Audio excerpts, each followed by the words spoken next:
সদায় হাঁহি ফূৰ্তি কৰি থকা ল'ৰাজনৰ চকুত আজি চকুলো কিয়? হয় প্ৰিয় বন্ধুসকল, আপোনালোকে ঠিকেই বুজিছে।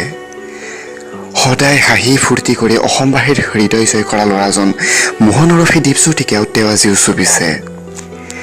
তেওঁৰ কথাই চুই গৈছে প্ৰতিজনৰে হৃদয়। আজি কিছুদিন আগতে এখন মিটিঙত তেওঁ নিজৰ জীৱনৰ আৰম্ভণিৰ দিনবোৰৰ বিষয়ে উল্লেখ কৰি উঠিছিল উচুপি। তেওঁৰ কথাই চুই গৈছিল প্ৰতিজনৰে হৃদয়। আৰু বিশেষ অসুবিধাৰ বাবে আমি সেই বিশেষ ভিডিঅ' ক্লিপ প্ৰকাশ কৰিব নোৱাৰিলোঁ, তাৰ বাবে আমি দুখিত। আৰু সেই বিশেষ মিটিংখনত মোহনে কৈছিল যে সৰুৰে পৰা তেওঁলোকৰ ঘৰৰ অৱস্থা যথেষ্ট দুৰ্বল আছিল, ইমানো ভাল নাছিল।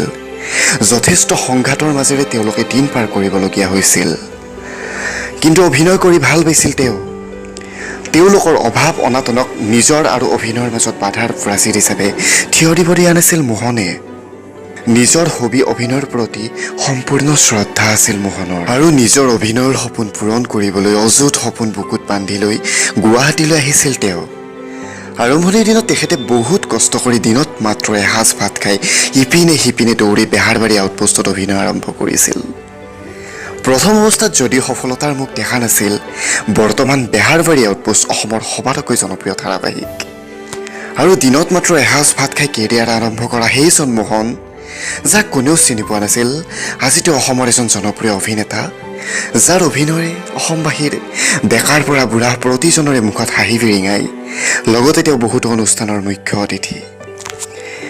গতিকে প্ৰিয় বন্ধুসকল, মোহনৰ কাহিনীৰ পৰা আমি এইটোৱে শিকিলোঁ, জীৱনত কেতিয়াও হতাশ হোৱা উচিত নহয়। ধৈৰ্য আৰু একাগ্ৰতা থাকিলে আমি জীৱনত যিকোনো অসম্ভৱকে সম্ভৱ কৰি তুলিব পাৰোঁ।